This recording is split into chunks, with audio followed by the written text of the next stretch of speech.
ये कहानी उस लड़के की जो लेनिनग्राद की टूटी फूटी बिल्डिंग की 5वीं मंजिल पर एक कमरे में पला, जिसके पास ना अच्छा खाना था, ना पहनने को अच्छा कपड़ा, ना अपने लिए अलग वॉशरूम और ना कोई खास सुविधाएं। कभी दिन भर चूहों के पीछे दौड़ने वाला दुबला पतला एक बच्चा आगे चलकर दुनिया के सबसे ताकतवर इंसानों में गिना जाने लगा। ये कहानी मौजूदा दौर में विश्व के सबसे ताकतवर नेताओं में से एक व्लादिमीर पुतिन की है।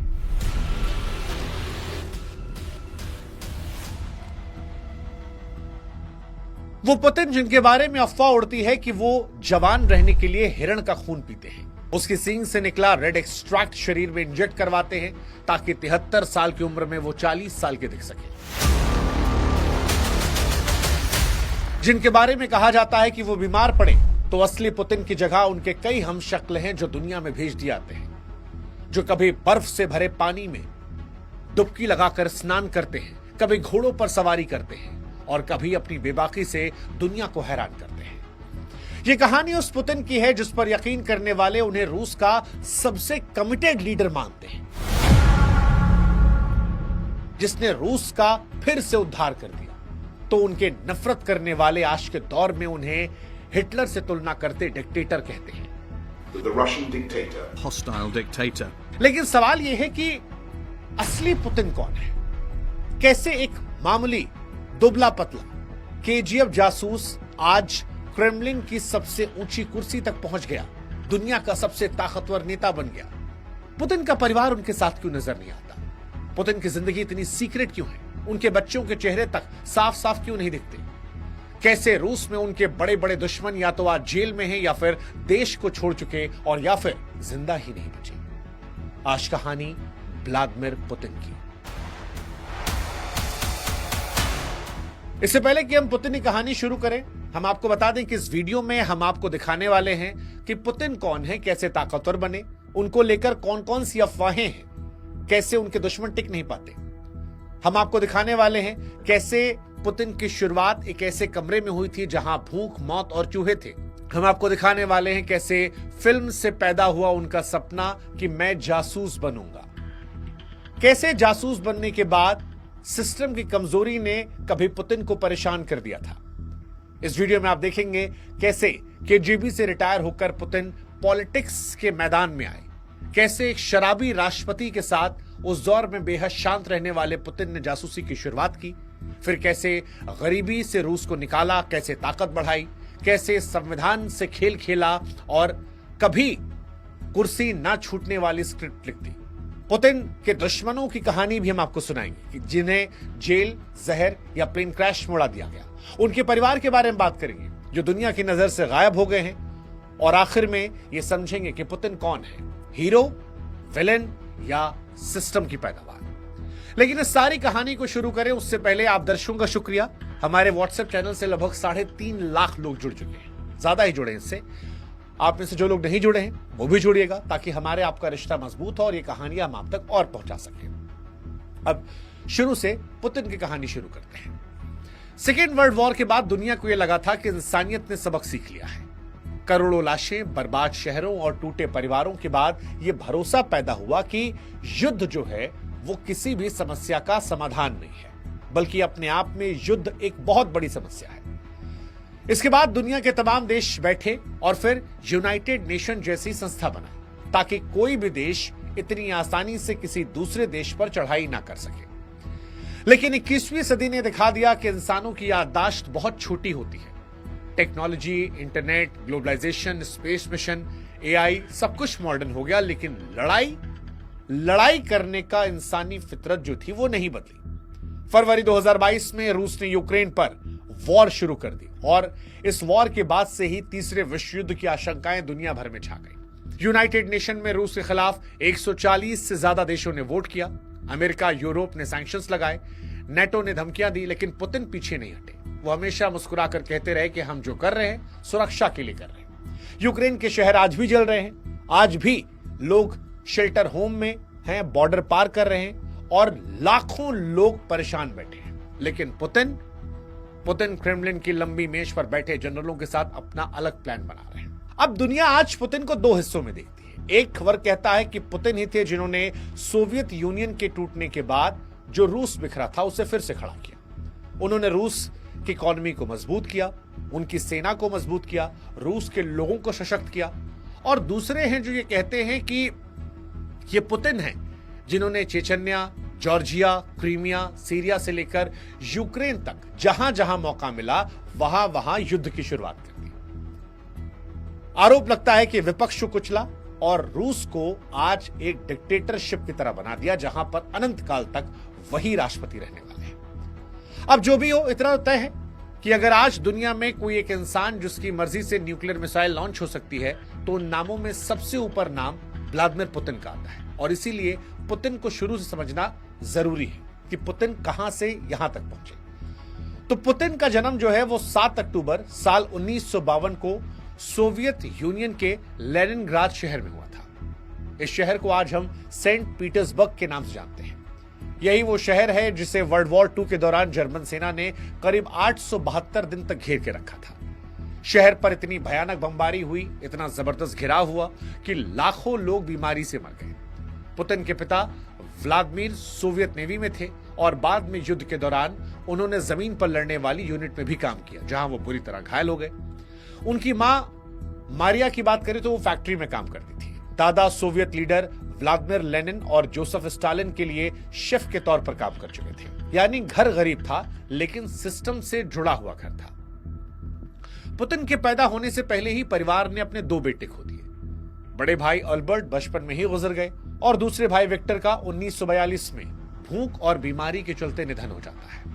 जब लेनिनग्राद जर्मन घेराबंदी को झेल रहा था तब पुतिन इतने छोटे थे कि उन्हें यह पता ही नहीं चला कि उनके भाई को दफनाया कहां गया। एक तरह से कहें तो पुतिन अपने माता पिता की आखिरी उम्मीद थे। यही वजह है कि उनके माता पिता ने पुतिन को जैसे तैसे बचाकर बड़ा किया, भले ही खुद कितनी भी मुश्किलों से गुजरना पड़ा। जंग के हालात के बाद लेनिनग्राद का हाल इतना बुरा था कि ज्यादातर लोग कम्युनल अपार्टमेंट में रहते थे, यानी एक फ्लैट में कई परिवार जिनका अपना छोटा सा कमरा, लेकिन किचन और बाथरूम सबके लिए कॉमन। पुतिन का परिवार भी 5वीं मंजिल पर एक कमरे में रहता था। जब नीचे से ऊपर तक सीढ़ियां चढ़ो और हर मंजिल पर किसी और की रसोई गंध आए, किसी और का झगड़ा सुनाई पड़े, किसी बच्चे के रोने की आवाज, तब समझ में आता था कि कम्युनल अपार्टमेंट में जिंदगी कैसी होती है। बाद में पुतिन ने कहा भी कि मैं एक आम परिवार से आता हूं, बहुत लंबा समय मैंने इसी तरीके से गुजारा है। उन दिनों लेनिनग्राद का इलाका गरीबी, गुंडों, चोरी और झगड़ों से भरा था। पुतिन अक्सर बताते हैं कि बचपन में उनका आधा दिन घर के बाहर दीवारों पर चढ़ने और दोस्तों के साथ भागदौड़ करने और सबसे ज्यादा तो चूहा भगाने में निकलता था। एक बार उन्होंने कहा कि जब वो एक मोटे और खतरनाक से चूहे को पकड़ने के लिए उसे घेरने लगे तो अचानक से वो चूहा उनकी तरफ झपट्टा मार दिया। उस दिन पुतिन कहते हैं कि पहली बार मुझे समझ में आया कि कोई भी प्राणी चाहे कितना कमजोर लगे, अगर आप उसे कोने में घेरोगे तो वो पलटकर वार करेगा। बहुत से लोग कहते हैं कि आज भी पुतिन इस रैट स्टोरी को याद रखते हैं, खासकर जब वो नेटो और पश्चिमी देशों के बारे में बात करते हैं। खैर, ये तो शुरुआत थी। पुतिन फिर स्कूल गए। स्कूल में पुतिन टॉपर टाइप बच्चे नहीं थे, हालांकि उनमें ऊर्जा बहुत थी। उनकी एक टीचर वेरा गुरेविच की माने तो पुतिन क्लास में शांत नहीं थे, लेकिन एक अजीब सा फोकस था। किताबें पढ़ना पसंद था, खासकर कार्ल मार्क्स, लेनिन जैसे विचारधारा या जासूसी थ्रिलर टाइप कहानियां। खाली समय में वो सिनेमा हॉल में फिल्म देखने चले जाते और वहीं से उनकी जिंदगी की दशा और दिशा बदल जाती है। करीब 12 साल की उम्र में पुतिन ने सोवियत रेड आर्मी के स्पोर्ट्स क्लब में सैम्बो और जूडो सीखना शुरू किया। उनकी मां को यह बात बिल्कुल अच्छी नहीं लगी। उनकी मां को यह लगता था कि ये लड़का दिन भर मारपीट में लगा रहेगा तो फिर पढ़ाई क्या करेगा, लेकिन पुतिन जिद्दी थी। उन्होंने ट्रेनिंग जारी रखी और थोड़े समय में जूडो में अच्छी लेवल की परफॉर्मेंस देने लगे। जूडो सिर्फ फाइटिंग नहीं है, ये एक माइंडसेट है, सामने वाले की ताकत और उसके ही खिलाफ इस्तेमाल करना, टाइमिंग से खेलना, ग्रिप जमाना और अगर गिरना पड़े तो ऐसे गिरना कि चोट कम लगे और आप तुरंत उठकर दोबारा लड़ सको। यही चीज आगे चलकर अगर आप गौर करेंगे तो पुतिन की सियासत में भी दिखाई पड़ती है। जब भी वो किसी मौके को अपनी पोजीशन मजबूत करने के लिए इस्तेमाल करते हैं। फिर एक फिल्म आती है और वहां से जासूस बनने की तमन्ना होती है। टीनेज में ही पुतिन की जिंदगी में एक फिल्म आई, एक स्पाई मूवी, जिसमें दिखाया गया कि कैसे केजीएफ के जासूस देश के लिए सीक्रेट मिशन करते हैं। दुश्मन की प्लानिंग को पकड़ते हैं और पर्दे के पीछे रहकर सब कुछ कंट्रोल करते हैं। कहा जाता है कि पुतिन इस फिल्म से इतने प्रभावित हुए कि तय किया कि मुझे भी यही करना है, केजीबी में जाना है, जासूस बनना है। कक्षा 9 में ही वो सीधे केजीबी के दफ्तर पहुंचे और कहा, मैं जासूस बनना चाहता हूं, मुझे क्या करना होगा। वहां बैठे अफसर ने मुस्कुराकर कहा, कितनी जल्दी, पहले लॉ की पढ़ाई तो कर लो, फिर देखेंगे। पुतिन के लिए कोई सामान्य जवाब नहीं था, बल्कि एक सीधी गाइडलाइन थी। पुतिन ने इसको दिल से लगाया। साल 1970 में लेनिनग्राद स्टेट यूनिवर्सिटी के लॉ डिपार्टमेंट में एडमिशन लिया। यहीं से बाकायदा योजना बनाकर रास्ता तय किया। पहले कानून की पढ़ाई की, फिर केजीबी और फिर जो भी किस्मत करवाती गई। साल 1975 में ग्रेजुएशन के बाद 23 साल के व्लादिमीर पुतिन को आखिरकार वही हासिल हुआ जिसका वो बचपन से सपना देख रहे थे, केजीबी में जाओ। उन्हें लेनिनग्राद की 401वीं केजीबी स्कूल में ट्रेनिंग के लिए भेजा गया, जहां उन्होंने काउंटर इंटेलिजेंस, विदेशी मिशन, गुप्त ऑपरेशन सब कुछ सीखना शुरू किया। शुरुआती साल उन्होंने अपने शहर लेनिनग्राद में बिताए, जहां उनका काम विदेशी डिप्लोमेट और काउंसलर ऑफिसर्स पर नजर रखना और इससे जुड़ी इंटेलिजेंस को इकट्ठा करना था। साल 1985 में पुतिन के करियर में बड़ा मोड़ आया। उन्हें ईस्ट जर्मनी के शहर ड्रेस्डेन में पोस्टिंग मिली। आधिकारिक तौर पर उनका रोल जर्मन ट्रांसलेटर जैसा बताया गया, लेकिन असल काम था केजीबी और ईस्ट जर्मन सीक्रेट पुलिस स्टासी के साथ मिलकर ऐसे लोगों पर नजर रखना जो सोवियत यूनियन के खिलाफ काम कर सकते थे। ये वो दौर था जब जर्मनी दो हिस्सों में बटा हुआ था, ईस्ट जर्मनी सोवियत ब्लॉक के साथ और वेस्ट जर्मनी अमेरिका यूरोप के इन्फ्लुएंस में। ईस्ट के बहुत से लोग आजादी और बेहतर लाइफ के लिए वेस्ट की तरफ भागना चाहते थे, इसीलिए बर्लिन वॉल जैसी दीवार तक खड़ी कर दी गई थी। ड्रेस्डेन में बैठा पुतिन नेटो की प्लानिंग कर रहा था। जर्मन पॉलिटिक्स असंतुष्ट नेताओं के गतिविधियों पर रिपोर्ट बनाता था। धीरे धीरे उनके पास इतना कंट्रोल आ गया कि केजीबी के लोकल ऑफिस में किसको रिक्रूट करना है, किसका ट्रांसफर करना है, इस पर भी वो बात करने लगे। सब ठीक ठाक चल रहा था। तभी साल 1989 में पूरी दुनिया के सामने एक तस्वीर आई कि हजारों लोग बर्लिन की दीवार पर चढ़कर उसे तोड़ रहे हैं। वो दीवार सिर्फ कंक्रीट की दीवार नहीं थी, वो सोवियत कंट्रोल के खिलाफ खुले बगावत की शुरुआत थी। जब बर्लिन वॉल गिर रही थी उस समय पुतिन ड्रेस्डेन में केजीबी के ऑफिस में तैनात थे। भीड़ सिर्फ बर्लिन तक सीमित नहीं थी, लहर पूरे ईस्ट जर्मनी में फैलने लगी। एक दिन गुस्साई भीड़ ड्रेस्डेन के केजीबी और स्टासी ऑफिस की तरफ बढ़ी। पुतिन ने खतरा भांपकर सोवियत मिलिट्री हेडक्वार्टर को फोन किया कि भीड़ ऑफिस की तरफ आ रही है, हम खतरे में हैं, फोर्स भेजिए। जवाब मिला, हम मॉस्को के आदेश के बिना कुछ नहीं कर सकते, यानी सामने भीड़ है, पीछे कोई बैकअप नहीं। इस वक्त पुतिन के पास दो ऑप्शन था, पहला भाग जाओ, दूसरा डटे रहो। उन्होंने दूसरा चुना। वो अकेले बाहर निकले, भीड़ के सामने खड़े हुए और जोर से बोले, यहां सोवियत सैनिक हैं, हथियार है, अगर कोई अंदर घुसने की कोशिश करेगा तो फायरिंग होगी। उनके चेहरे का कॉन्फिडेंस देखकर भीड़ रुक गई।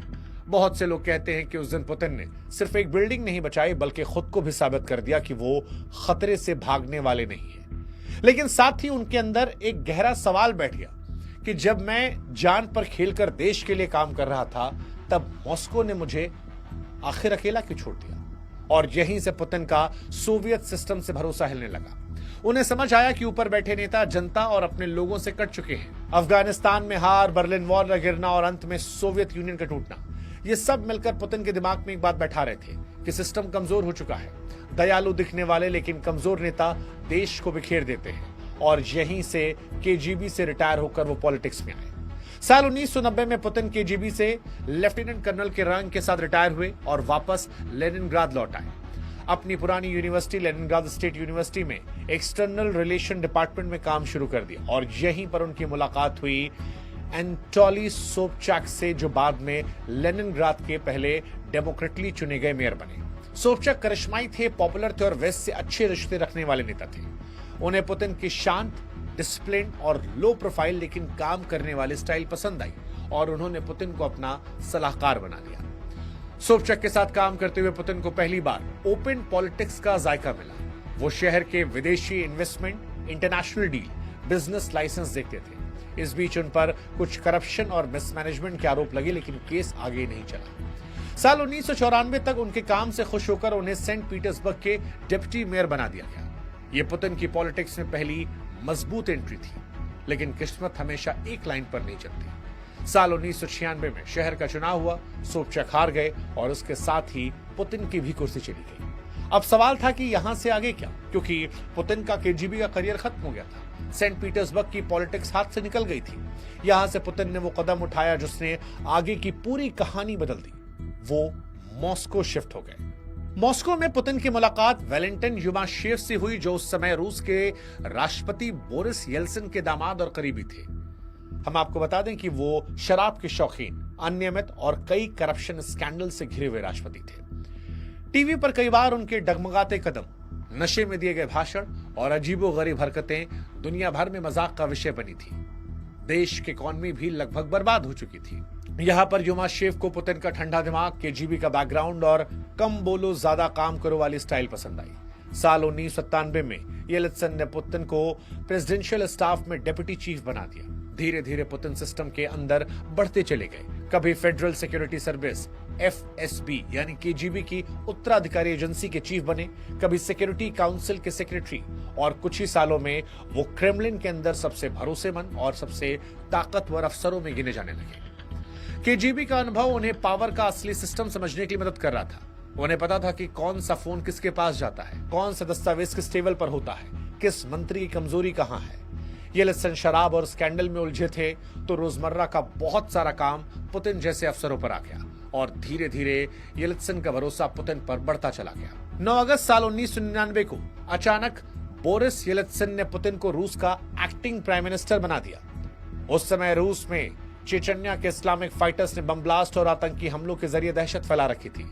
अपार्टमेंट ब्लास्ट में सैकड़ों लोग मारे गए, हजारों घायल हुए। गुस्से से भरे रूस को एक सख्त जवाब चाहिए था और पुतिन ने वही दिया। उन्होंने चेचन्या को फुल स्केल वॉर का आदेश दिया, जिसे सेकेंड चेचन्या वॉर कहा गया। हजारों लोग इसमें मारे गए और शहर के शहर तबाह हो गए।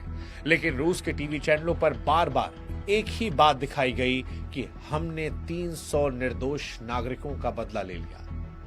इस वॉर ने पुतिन की इमेज को रातों रात दुनिया के सामने बदल दिया। अब वो एक सख्त बदला लेने वाला, आतंकियों को खोज खोज कर मारने वाला लीडर बन चुका था। पुतिन का एक मशहूर डायलॉग है कि हम आतंकवादियों को बाथरूम तक में घुसकर मारेंगे। चेचन्या की तबाही ने रूस के अंदर पुतिन को हीरो बना दिया। भले ही दुनिया के बहुत सारे हिस्सों में से ह्यूमन राइट वायलेशन के तौर पर देखा गया, लेकिन पुतिन रूस में हीरो बन चुके थे। दिसंबर 1999 में येल्त्सिन ने अचानक टीवी पर आकर कहा कि मैं इस्तीफा दे रहा हूं और मेरी जगह पुतिन एक्टिंग राष्ट्रपति होंगे। 31 दिसंबर साल 1999 की यह तारीख रूस के इतिहास में टर्निंग पॉइंट बन गई। मार्च 2000 में चुनाव हुए और पुतिन पहली बार आधिकारिक तौर पर रूस के राष्ट्रपति बन गए। जब पुतिन ने पहली बार 2000 में राष्ट्रपति पद संभाला तो रूस की हालत खराब थी। सोवियत यूनियन के टूटने के बाद की अराजकता, माफिया, अचानक अमीर बने कारोबारी, करप्शन, सब मिलकर देश को खोखला कर रहे थे। इसके बाद पुतिन ने 2 काम किए। पहला, ओलिगार्क्स पर लगाम लगाया। दूसरा, स्टेट को फिर से ताकतवर बनाया। उस दौर में तेल और गैस की इंटरनेशनल कीमतें तेजी से बढ़ी। रूस की इकॉनमी जो ऑयल और गैस पर निर्भर थी, अचानक फलने फूलने लगी। साल 2000 से लेकर 2008 के बीच में रूस इकॉनमी में औसतन 7 तक की ग्रोथ देखी गई। लोगों की इनकम बढ़ी, गरीबी काफी हद तक कम हो गई। पुतिन ने इस बूम को अपने फेवर में इस्तेमाल किया। पेंशन बढ़ी, सरकारी कर्मचारियों की सैलरी बढ़ी, फौज जो थी वो मॉडर्न होने लगी, शहरों में मॉडर्न इंफ्रास्ट्रक्चर बने। आम रूसी को लगा कि यह आदमी कितना भी सख्त हो, लेकिन यह हमारे लिए काम कर रहा है। और यही वजह है कि 2004 में जब चुनाव हुए तो पुतिन और भी ज्यादा वोटों से जीते। लेकिन पुतिन का मॉडल सिर्फ इकॉनमी पर आधारित नहीं था, वो पावर पर भी था। उन्होंने मीडिया पर कंट्रोल बढ़ाया। बड़े टीवी चैनल धीरे धीरे क्रेमलिन के करीबियों के हाथों में चले गए। जो ओलिगार्क पुतिन से भिड़े, जैसे कि मिखाइल, वो फ्रॉड और टैक्स चोरी केस में सालों के लिए जेल में भेज दिए गए। उनकी कंपनियां तोड़कर सरकारी कंपनियों को दे दी गई। कुल मिलाकर मैसेज साफ था, पैसा जितना मर्जी उतना कमाओ, लेकिन अब पुतिन के खिलाफ सियासत पे मत जाओ। इसके बाद पुतिन ने संविधान से भी खेल खेला और ऐसी स्क्रिप्ट लिखी जिसमें कुर्सी कभी नहीं छूटने वाली थी। रूस के संविधान के मुताबिक कोई भी व्यक्ति लगातार 2 बार से ज्यादा कार्यकाल तक राष्ट्रपति नहीं रह सकता। पुतिन साल 2000 और 2004 2 बार राष्ट्रपति बनकर उस लिमिट को पूरा कर चुके थे। अब 2008 आ रहा था, लोगों को लगा कि अब तो जाना पड़ेगा, लेकिन पुतिन ने केजीबी स्टाइल का एक मास्टर स्ट्रोक खेला। उन्होंने खुद चुनाव नहीं लड़ा, अपने करीबी दिमित्री मेदवेदेव को राष्ट्रपति पद का उम्मीदवार बना दिया और खुद प्राइम मिनिस्टर बन गए। अब बाहर से देखिए तो सब कुछ नियमों के मुताबिक। राष्ट्रपति दिमित्री, प्रधानमंत्री पुतिन, लेकिन असली पावर किसके पास थी, ये रूस में रहने वाला बच्चा बच्चा समझता था। इसी बीच साल 2012 में एक और बड़ा काम किया। संविधान ने बदलाव करके राष्ट्रपति का कार्यकाल 4 साल से बढ़ाकर 6 साल करवा दिया गया। 2012 में एक बार फिर पुतिन राष्ट्रपति बने और इस बार 6 साल के लिए। 2018 में चौथी बार चुनाव जीता और 2020 में फिर एक महत्वपूर्ण कदम उठाया, जिससे संविधान में ऐसे बदलाव करवाए गए कि पिछले कार्यकाल रीसेट हो गए, यानी अब वो 2036 तक के लिए राष्ट्रपति चुनाव लड़ सकते हैं। 2024 का चुनाव इन्होंने जीता था, लेकिन उस दौर में भी पश्चिमी देशों और इंडिपेंडेंट ऑब्जर्वर्स ने इस चुनाव को फ्री फेयर मानने से इंकार कर दिया था और पुतिन पर धांधली के आरोप लगाए थे। लेकिन रूस के अंदर सिस्टम ऐसा है कि रिजल्ट वही रहता है जो क्रेमलिन चाहता है। अब सवाल है कि पुतिन के जब इतने दुश्मन हैं तो दुश्मनों को क्या होता है। तो रूस में पुतिन के खिलाफ बोलना कितना खतरनाक हो सकता है, ये कई उदाहरणों से दिखता है। मशहूर जर्नलिस्ट एना, जिन्होंने चेचन्या में रूसी सेना द्वारा किए जा रहे ह्यूमन राइट वायलेशन पर रिपोर्टिंग की, 7 अक्टूबर 2006 यानी पुतिन के जन्मदिन के दिन अपने अपार्टमेंट के बाहर उनकी लाश मिली, गोली मारकर हत्या की गई थी। कई लोग इसे साफ मैसेज मानते हैं कि जो ज्यादा सवाल पूछेगा उसका यही हाल होगा। इसी तरह कई विपक्षी नेता और व्यवसायी, कोई लंदन में जहर से मरा, कोई अचानक बीमार पड़ गया, कोई जहर के शक के साथ यूरोप भागा, कई जेल में बंद है। आलोचक कहते हैं कि रूस में सिस्टम ऐसा बना दिया गया है कि खुलेआम पुतिन के खिलाफ खड़ा होना लगभग खुदकुशी के बराबर है। 2023 में वैगनर ग्रुप के चीफ येवगेनी ने खुलेआम रूस के मिलिट्री लीडर्स पर हमला बोला, मॉस्को की तरफ कूच कर दिया। इसे इम्यूनिटी कहा गया था। कुछ घंटों तक ऐसा लगा कि पुतिन का सबसे बड़ा मिलिट्री पार्टनर उनके खिलाफ हो गया है। बाद में समझौता हुआ, वो पीछे हट गए। कुछ हफ्ते शांत माहौल रहा और फिर एक खबर आई कि प्रिगोजिन का प्राइवेट जेट क्रैश हो गया, सबकी मौत हो गई। दुनिया भर में एक ही सवाल गूंजा कि क्या यह हादसा था या मैसेज। क्रेमलिन ने साफ तौर पर कोई जिम्मेदारी नहीं ली, लेकिन लोगों की सोच पर कोई कंट्रोल नहीं था और लोग वही सोच रहे थे जो इस वक्त आप अपने जहन में सोच रहे हैं। सवाल है पुतिन के परिवार का, क्योंकि ये वो हिस्सा है जो पुतिन की कहानी को सबसे रहस्यमय बनाता है, उनका परिवार। 1980 के दशक में केजीबी में काम करते समय पुतिन की मुलाकात एक एयर होस्टेस ल्यूडमिला से हुई थी। दोनों की शादी साल 1983 में हुई। 1985 में बड़ी बेटी मारिया और 1986 में उनकी छोटी बेटी कैटरीना हुई। पुतिन जर्मनी में पोस्टिंग पर थे तो परिवार वहीं साथ था। दोनों बेटियां बाद में रूस लौटी, लेकिन पुतिन ने जानबूझकर उनकी पहचान, पढ़ाई, शादी सबको पब्लिक से दूर रखा। उन्होंने खुद इंटरव्यू में बस इतना कहा कि मेरी दोनों बेटियों की पढ़ाई रूस में हुई है, वो मॉस्को में रहती हैं और आम जिंदगी जीती हैं। कुछ रिपोर्ट्स बताती हैं कि मारिया ने मेडिसिन की पढ़ाई की और मेडिकल रिसर्च व बिजनेस से जुड़ी है, जबकि Katrina rock and roll dancer रह चुकी हैं और बाद में यूनिवर्सिटी व बिजनेस सर्कल्स जुड़ी। लेकिन ये अधिकतर मीडिया की खोज है। पुतिन ने कभी भी औपचारिक रूप से पब्लिक नहीं किया। वजह वही कि जितना कम दिखो उतना कम टारगेट बनोगे। पति पत्नी के रिश्ते की बात की जाए तो पुतिन और ल्यूडमिला के बीच दूरी बढ़ती गई। पुतिन की ऑफिशियल बायोग्राफी पर काम करने वाली नताल्या ने यह बताया था कि ल्यूडमिला को लगता था कि पुतिन उनसे प्यार नहीं करते, उनके पास परिवार के लिए समय नहीं है। पहले कार्यकाल में वो विदेश दौरों पर साथ दिखती थी, लेकिन फिर धीरे धीरे वो गायब हो गई और 2013 में दोनों ने सार्वजनिक तौर पर अलग होने की घोषणा की। 2014 में तलाक की पुष्टि भी हो गई। इसके बाद से पुतिन की जिंदगी और रहस्यमय हो गई। एक तरफ अफवाहें कि ओलंपिक जिम्नास्ट एलिना के साथ रिश्ते, सीक्रेट बच्चे खबरें, पेरिस में पढ़ती उनकी नाजायज बेटी की कहानियां। कई रिपोर्ट में कहा गया कि पुतिन के और भी बच्चे हैं, लेकिन क्रेमलिन ने कभी कंफर्म नहीं किया। कुल मिलाकर दुनिया का सबसे ताकतवर आदमी अपनी निजी जिंदगी को लगभग दुनिया से गायब रखता है। ना पत्नी का पब्लिक रोल, ना बच्चों की साफ तस्वीरें और ना पारिवारिक चेहरा। इसीलिए जब आज पुतिन किसी विदेशी दौरे पर आते हैं, जैसे भारत की यात्रा, तो उनके साथ दर्जनों मंत्री, जनरल, बिजनेसमैन होते हैं, लेकिन परिवार का कोई सदस्य नहीं दिखता। यह भी एक तरह का मैसेज है कि मैं अकेला हूं, सिस्टम ही मेरा परिवार है। हालांकि पुतिन को लेकर अफवाहें भी बहुत ज्यादा हैं, और ये वो अफवाहें हैं जिनमें लोगों की उत्सुकता बहुत ज्यादा है। इतनी बातें पुतिन के बारे में क्यों उड़ती, ये भी अपने आप में एक खास कहानी है। लेकिन सबसे मशहूर अफवाह जो है पुतिन को लेकर वो ये है कि पुतिन जवान रहने के लिए हिरण खून पीते हैं। सींग से निकला लाल एक्सट्रैक्ट, जिसे कुछ जगहों पर मारल एटलर ब्लड या इसी तरह के नामों से आता है, वो शरीर में इंजेक्ट करवाते हैं। साइबेरिया में सच में ऐसे ट्रीटमेंट्स होते हैं जहां हिरण के नर्म सींगों से निकाले गए लिक्विड को हेल्थ के लिए अच्छा मानाता है। लेकिन क्या पुतिन जवान रहने के लिए ऐसा करते हैं? इसका कोई ठोस प्रमाण नहीं है। ये बातें ज्यादातर रूसी ब्लॉग्स, अफवाहों और एंटी पुतिन कैंपेन में इस्तेमाल होती है। हालांकि ये जरूर है कि 73 साल की उम्र में भी पुतिन घुड़सवारी, स्विमिंग, जिम, जूडो आदि करते हुए दिखते हैं और हमेशा उनकी इमेज जो है वो पोर्ट्रे की जाती है कि वो जवान हैं, फिट हैं और बहुत एनर्जेटिक, एक्टिव हैं। एक बड़ी अफवाह पुतिन को लेकर जो उड़ती है वो है हमशक्ल को लेकर। सोशल मीडिया और कई रिपोर्ट्स में अक्सर ये दावा होता है कि सिक्योरिटी रिस्क या फिर बीमारी को छिपाने के लिए पुतिन अलग अलग मौकों पर अपना हमशक्ल भेजते हैं, खासकर सार्वजनिक इवेंट्स में या ऐसे इलाकों में जहां पर सिक्योरिटी रिस्क ज्यादा होता है। कुछ लोग फोटो और वीडियो की तुलना करके बताते हैं कि असली पुतिन नहीं है, कोई और है। क्रेमलिन ने हमेशा इन आरोपों को हंसी में टाला या खारिज किया है, लेकिन जितनी ज्यादा सीक्रेसी उतनी ज्यादा अफवाहें, ये दुनिया का पुराना नियम है। असल बात यह है कि पुतिन ने अपनी पर्सनल स्टोरी, हेल्थ, फैमिली सबको इतना सीक्रेट रखा है कि खाली जगह अफवाहों से भर गई। एक डेमोक्रेटिक कंट्री के लीडर के बारे में आमतौर पर आप उसकी पत्नी, बच्चे, हॉबीज, बीमारी तक के बारे में खुलकर पढ़ सकते हैं, लेकिन पुतिन के केस में यह सब एक धुंधली परत के पीछे छिपा है। इसी से उनकी मिस्टीरियस इमेज और बढ़ती है। सपोर्टर कहते हैं कि वो खुद को प्राइवेट रखते हैं, विरोधी कहते हैं वो छिपा रहे हैं। अब परिवार से कहानी पुतिन की विदेश नीति की कर लेते हैं। पुतिन की कहानी अगर सिर्फ घरेलू पावर तक सीमित होती तो शायद इतने कंट्रोवर्शियल नहीं होते, लेकिन उनका असली खेल विदेश नीति और वॉर जुड़ा है। पुतिन ने कहां वॉर की। चेचन्या में सख्त एक्शन लिया, मिलिट्री एक्शन, जहां हजारों को मारा गया। 2008 में पुतिन ने जॉर्जिया पर हमला किया और उसे कुछ इलाकों पर कब्जा कर लिया।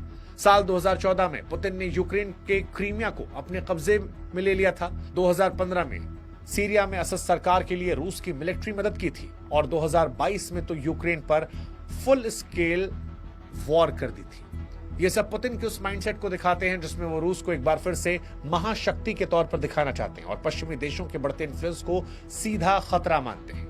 वो कई बार सार्वजनिक भाषणों में कह चुके हैं कि सोवियत यूनियन के टूटने को वो 20वीं सदी की सबसे बड़ी जियोपॉलिटिकल त्रासदी मानते हैं। उनका यह मानना है कि नेटो धीरे धीरे रूस को घेर रहा है, पहले पोलैंड, फिर बाल्टिक देश और अब यूक्रेन। उनकी नजर में अगर रूस सख्ती नहीं दिखाई तो एक दिन नेटो उसकी सीमा पर खड़ा होगा। यही सोच उनके हर बड़े सैन्य फैसले के पीछे दिखाई पड़ती है। यूक्रेन वॉर ने रूस को इंटरनेशनल स्तर पर अलग थलग कर दिया है। भारी सैंक्शंस लगे हैं, लेकिन रूस ने अपनी ऑयल गैस का रुख एशिया और दूसरे देशों की तरफ मोड़कर अपने लिए रास्ता निकाल दिया। पुतिन के आलोचक कहते हैं कि यह वॉर रूस को बर्बाद कर देगी। समर्थक कहते हैं कि लड़ाई रूस को सिक्योरिटी देगी और उनके सम्मान की लड़ाई है, और शायद इन्हीं दोनों के बीच सच भी कहीं है। लेकिन इतना तय है कि पुतिन ने दुनिया को मैसेज दे दिया है कि अगर रूस को लगेगा कि उस पर खतरा है तो वो टैंकों का इस्तेमाल करने से बिल्कुल नहीं हटेगा।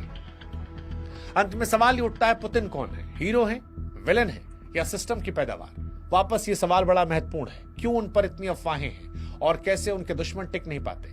अगर कहानी को आपने शुरू से सुना होगा ध्यान से, तो आप ये समझ पाएंगे कि 2-3 चीजें दिखती हैं। पहला, कठोर बचपन और युद्ध की छाया। भूख, गरीबी, 2 भाइयों की मौत और युद्ध से तबाह शहर ने पुतिन को बचपन से ही सख्त बनाया। दूसरा, केजीबी ट्रेनिंग, सीक्रेसी, कंट्रोल, लोगों की कमजोरियां पकड़ना, सिस्टम को अंदर समझना, ये सब कुछ उन्हें केजीबी से मिला। सही समय, सही जगह। सोबचक के साथ सेंट पीटर्सबर्ग की पॉलिटिक्स, फिर येल्सिन के साथ क्रेमलिन की तरफ उछाल, ये सब पॉलिटिकल किस्मत और पुतिन की प्लानिंग का कॉम्बिनेशन था।